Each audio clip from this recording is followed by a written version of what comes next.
સુરત જિલ્લાના કીમ નદીના કિનારે આવેલા કીમામલી ગામના ખેડૂતોનો 400 હેક્ટર મશીનમાં ફેલાયેલો ઊભો પાક બળીને ખાખ થઈ જતા ખેડૂતોને લાખો રૂપિયાની નુકસાની વેઠવાનો વારો આવ્યો છે। ખેડૂતોએ નુકસાનીના પગલે રાતા પાણી રડવાનો વારો આવ્યો છે। ત્યારે કીમામલી ગામના લાચાર ખેડૂતો સરકાર પાસે નુકસાનને વળતર અંગે માંગ કરી રહ્યા છે।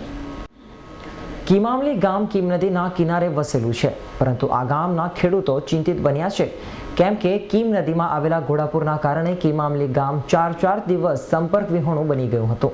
જેવા પૂરના પાણી ઓસર્યા અને ખેડૂતો પોતાના ખેતરમાં ગયા અને જે દ્રશ્ય તેમની આગળ હતું તે જોઈને કીમામલી ગામના ખેડૂતો ધ્રુજી ગયા હતા, કેમ કે કીમામલી ગામના 400 હેક્ટર જમીનનો ઊભો પાક બળીને ખાખ થઈ જતા કીમામલી ગામને ખેડૂતોએ અંદાજે 30 લાખથી વધુની નુકસાની વેઠવાનો વારો આવ્યો છે।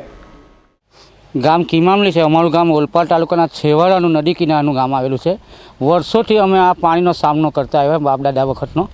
અમારા ગામની અંદર આ રેલની અંદર મિનિમમ 35 લાખ ઉપરનું નુકસાન શાકભાજીની અંદર થયું છે, જેની અંદર કપાસ, ગલોડી, ભીંડા, ચોરી, દૂધી ને આ શાકભાજીનું વાવેતર ઓછામાં ઓછું અમારા ગામમાં 100 એકર ઉપર છે। અમારા ગામની કુલ હેક્ટર જમીન 400 એકર ઉપર છે, હેક્ટર ઉપર છે ને જેને પરિસ્થિતિના અત્યારે અમે દુઃખના દરિયામાં ડૂબેલા જ છે।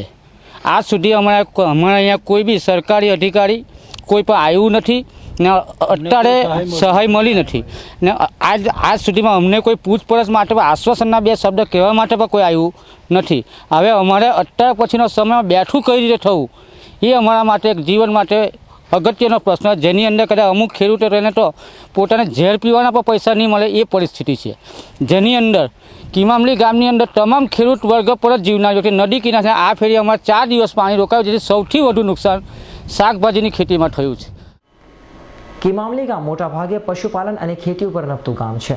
કીમામલી ગામે મોટાભાગે શાકભાજી જેવા કે ભીંડા, ગિલોડા તેમજ કપાસ અને કેળાની ખેડૂતો ખેતી કરતા હોય છે, પરંતુ આ પાક કીમ નદીના પૂરના કારણે સંપૂર્ણ નિષ્ફળ થઈ જતા ખેડૂતો ચિંતિત બન્યા છે। કીમ નદીના કિનારે આવેલા ખેતરોનું અતિશય ધોવાણ થઈ જતા ખેડૂતોને ભારે નુકસાની વેઠવાનો વારો આવ્યો છે। દર વર્ષે આ સ્થિતિ સર્જાય છે, પરંતુ ચાલુ વર્ષે સૌથી વધુ નુકસાન થવા પામ્યું છે। મારું જ નુકસાન જો થયું હોય, કીમ નદીના કિનારે મારું ખેતર આવેલું છે, જો તમે જુઓ તો મારા ભીંડા તો બળીને ખાક થઈ જ ગયા છે, પણ એ પાણીની પ્રવાહ જ એટલો બધો હતો કે મારું ખેતર એકદમ ધોવાય ને પરિસ્થિતિ મારી ખરાબ થઈ ગઈ, કારણ કે એનું જે મટોરું હતું એ કિનારો તો ફસાયો જ, પછી મારું ખેતરના જે ભીંડાને સાથે મટોરું હતું તે મટોરું બી ચાલ્યું ગયું। હવે મારે વળતર સિવાય મારે કોની પાસે આશા રાખવી? મને એટલું આશા છે કે વળતર મને થોડું ઘણું મળે તો મને કંઈ એ આશ્વાસન મળે, બાકી હું કઈ રીતના કઈ પરિસ્થિતિમાં જીવી ને કઈ પરિસ્થિતિમાં હું ખાવા અને હું મારા બૈરી છોકરાને ખવારું?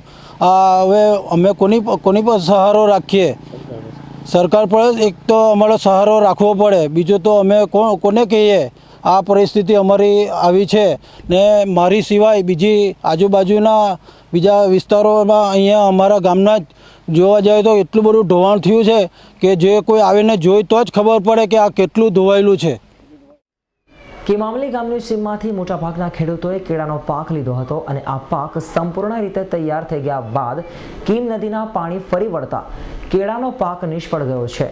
સાથે બચી ગયેલા કેળાનો પાક સડી જતા કેળાના વેપારીઓ આ પાક લેવા તૈયાર નથી, જેને લઈને ખેડૂતોએ રાતાપણીએ રોવાનો વારો આવ્યો છે। પાકના બિયારણના રૂપિયા પણ આ પાકમાંથી નહીં નીકળતા ખેડૂતો સરકાર પાસે વળતરની આશા લઈને બેઠા છે અને પોતાના પરિવારની ફિકરમાં ખેડૂતો લાચાર બની ગયા છે।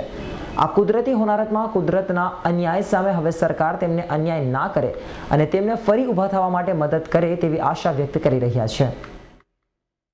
મારો કેળનો પાક હતો, જે રેલ પહેલાં પૂરેપૂરો તૈયાર હતો, કાપણીનો સમય હતો ને રેલના પાણી ફરવાથી 4 દિવસ પાણી રહેવાથી કેળાઓ પાકી ગયા છે અને આ પરિસ્થિતિમાં અહીંયા પૈરા છે, જે વેપારીઓ પણ લેવા રાજી નથી। જે અમારા ગામમાં કેળનો પાક ગણીએ તો 15 થી 20 વીઘા કેળ હતી, જે પૂરેપૂરું નિષ્ફળ ગયું છે। અમારી ટીમે આ અસરગ્રસ્ત કીમામલી ગામની મુલાકાત લીધી ત્યારે લાચાર બની ગયેલા આ ખેડૂતોએ પોતાની વેદના ઠાલવતા કહ્યું હતું કે અમારી પાસે ઝેર ખાવાના પણ રૂપિયા નથી। ત્યારે હવે કુદરતની થાપટ સામે લાચાર બનેલા આ ખેડૂતો મોદી સરકાર પાસે મદદની આશા લઈને બેઠા છે।